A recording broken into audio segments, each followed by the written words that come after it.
Vamos lá, o presidente americano Donald Trump disse hoje que não está disposto a reduzir as tarifas sobre as importações chinesas, 145%, né?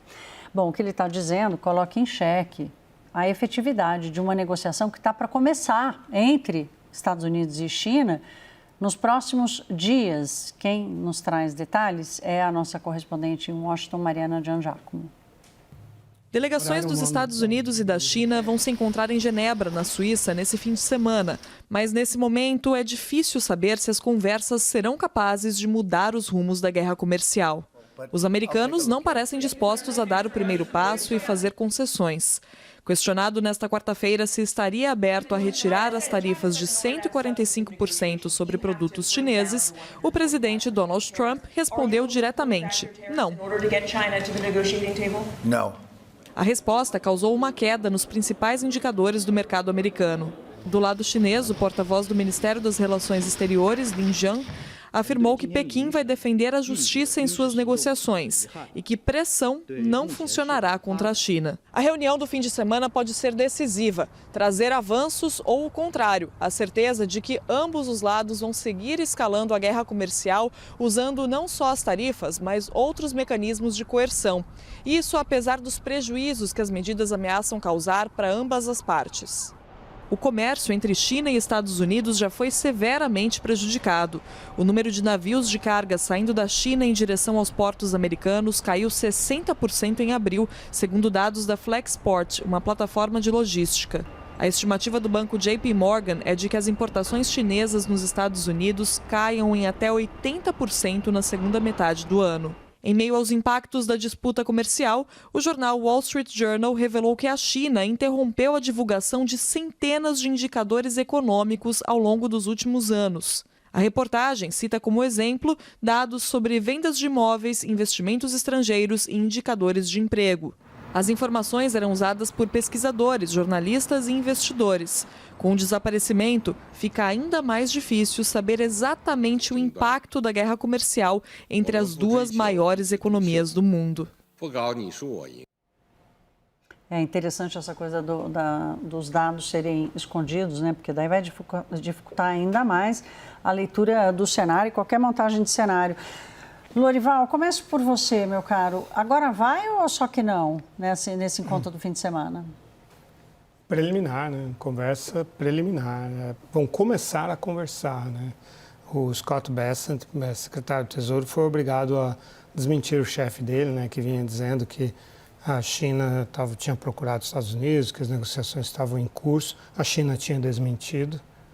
E o secretário do Tesouro, hoje, o jornalista perguntou: estão avançadas? Aí ele falou assim: o que eu estou dizendo é o contrário, é que a gente vai começar. Isso é o contrário de estar avançado. Exato. Né? Desmentindo o Trump, que dizia: estão me ligando, né? Estão me ligando lá da China. Estavam ligando, e as condições da China são públicas, né? É um compromisso de só negociar de fato depois da retirada dessas sobretaxas de 145%, né? Ou seja, voltar aos 20% que o próprio Trump tinha colocado e o Biden manteve. Então, vão ser negociações muito duras, não vai ser um passeio, não. Sobre o anúncio do Trump, feito agora há pouco no Truth Social... De que vamos colocar, porque daí você fala. O Trump acabou de fazer uma postagem na sua rede social, dizendo aí o que vocês estão lendo já em português. Ele está dizendo: olha, amanhã teremos um enorme anúncio no Salão Oval com um país respeitado, será o primeiro de muitos. Então, ele diz: grande coletiva de imprensa amanhã às 10 da manhã no Salão Oval. Esse circo, né? Grande acordo, né? Com letras garrafais e tal, com representantes de um país grande e altamente respeitado. Tudo superlativo com ele, né? O primeiro de muitos. É o primeiro dos 200 que ele disse que já tinham procurado? Pois é, e aí a gente estava especulando aqui, né? Que país é esse, como diz a Legião Urbana, né?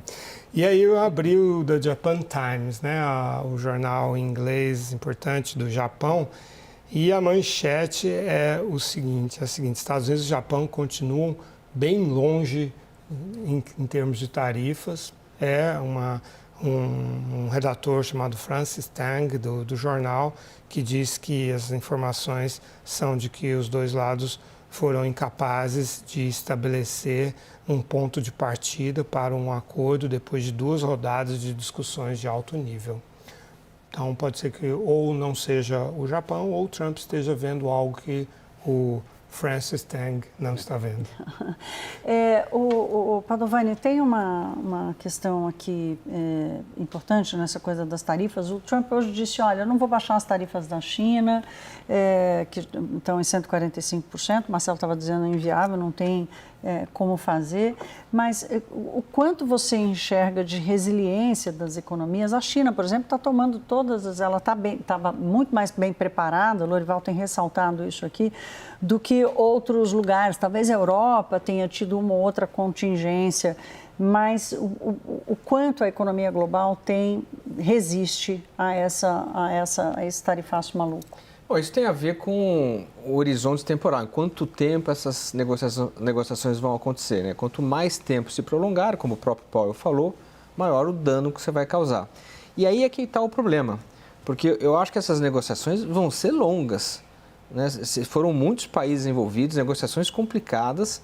O próprio Lorival lembrou das dificuldades com o Japão e com a China. O que me chama a atenção no caso chinês primeiro, né, a gente adora olhar o Trump porque ele é caricato e tal, mas assim, a reação da China, a retaliação foi muito forte. E a China não tem 2 restrições misturadas que os Estados Unidos têm. Não tem eleição de meio de mandato e, portanto, o horizonte é longo, né? A cultura chinesa é de pensar um projeto de 100 anos, 200 anos, e eles estão absolutamente seguros de que eles estão com o caminho certo. E, por ser uma ditadura, eles conseguem fazer isso, parar de divulgar indicadores. Então, eu acho que a China ela tem uma gestão profissional, está muito bem segura no que quer fazer. Os Estados Unidos não vão recuar. Portanto, eu acho que essas negociações vão ser complicadas e, por serem difíceis, serão longas e produzirão danos ao ambiente econômico. Marcelo, você tinha dito aqui, eu pedi para você guardar a tua análise para esse bloco, que é inviável, é uma ruptura sem precedentes. Esse nível de tarifas que a gente está vendo já começa a aparecer no fluxo marítimo de embarcações e significa praticamente a interrupção do fluxo comercial entre os países. Isso seria um desastre para a China. A China tem vivido problemas estruturais muito sérios para conseguir sustentar o ritmo de crescimento, e a válvula de escape que ela tinha usado recentemente, já há algum tempo, eram as exportações para o resto do mundo, já que a sua demanda doméstica ela vinha estado muito fraca, né? Então, o impacto dessas tarifas seria muito ruim para a China. É verdade que ela tem esse, entre aspas, benefício de ser uma autocracia e, portanto, não sofrer da flutuação política que uma democracia liberal vive, mas não significa que ela não vai ter os seus danos. E para os Estados Unidos, igualmente, a China é o segundo principal parceiro, junto ali com o Canadá, que é o primeiro, e à medida que essas negociações elas demorem, eu não tenho dúvida que elas vão ser demoradas. A China já se colocou como um adversário duro para se enfrentar, e dependendo do tamanho em que elas venham a ser calibradas, o impacto vai ser grande. Então, é difícil a gente acreditar que a gente não veja uma desaceleração importante da economia olhando para frente, a menos que o Trump, de repente, nos surpreenda, o que não é impossível, e decida voltar tudo atrás, mas não parece ser o caso. Lorival, o Mark Carney esteve com ele lá e foi aquele diálogo menos tenso que foi com o Zelensky, mas ainda assim foi tenso, nós tratamos aqui no WW. E o Trump também disse, falou, olha, eu posso até negociar com o Canadá, mas eu não vou rever tarifas. Você acha que o Trump resiste até onde? Na hora que os dados começarem a sair? Aí eu abri a CBC, né, que é o grande broadcasting do Canadá, e eles estão abrindo aqui com um vídeo com apuração de grupos de negócios, de grupos empresariais que veem uma esperança muito remota depois do encontro entre Carney e Trump, ou seja, a visão pessimista dos grupos empresariais depois da reunião do Carney e do Trump. Sobre o Trump, e aí voltando ao que vocês discutiam no segmento anterior, o Trump parou de criticar o Jerome Powell, né, que ele chegou a chamar de Mr. Too Late, né, tarde demais, porque ele viu o que estava acontecendo, né, e o próprio Scott Bessent parece que conseguiu mostrar para ele uma realidade muito negativa. Então, e esse sinal é importante com relação às tarifas também, porque mostra um humor, né, uma hesitação, um temor com relação a esse curso que ele estava adotando, exatamente porque ano que vem tem eleições de meio de mandato, que renova toda a Câmara, 1/3 do Senado, e se continuar nessa toada vai ser um massacre do Partido Republicano, né? E aí o próximo passo é o impeachment, se os democratas obtêm a maioria na Câmara e no Senado o suficiente para isso. Então, o perigo é político, além de social e econômico e geopolítico. E aí, ele, ao recuar com relação ao Banco Central, inclusive desmentiu que pretendia destituir o Jerome Powell, ele também, mas de forma bem menos visível, está recuando na questão das tarifas, né? E aí ele tem uma capacidade inigualável de transformar derrotas em aparentes vitórias, né? E é isso que ele vai fazer com as tarifas, né? Então, esse anúncio de amanhã, seja sobre que país for, certamente não é a União Europeia, em que realmente as coisas estão totalmente estagnadas. Canadá, não sabemos se está indo tão bem ou tão mal. Japão parece que também não sabemos qual é esse grande e respeitado país sobre o qual será anunciado um acordo, mas de qualquer maneira terá, de forma não assumida, um recuo americano, e é isso que vai acontecer nas negociações com todos os outros países. É claro que a China, o Canadá, todo mundo, a Europa, querem discutir, né? E sabem que um acordo ruim pode ser menos ruim do que nenhum acordo, né? E desde que o Trump ceda substancialmente da posição que recue da posição que ele tá hoje, mas isso tem limites também, e o limite é o quê? Sei lá, 30%, 35%, 40%, é até onde os chineses conseguem ver graça em fazer comércio com os Estados Unidos. A partir daí não tem mais sentido.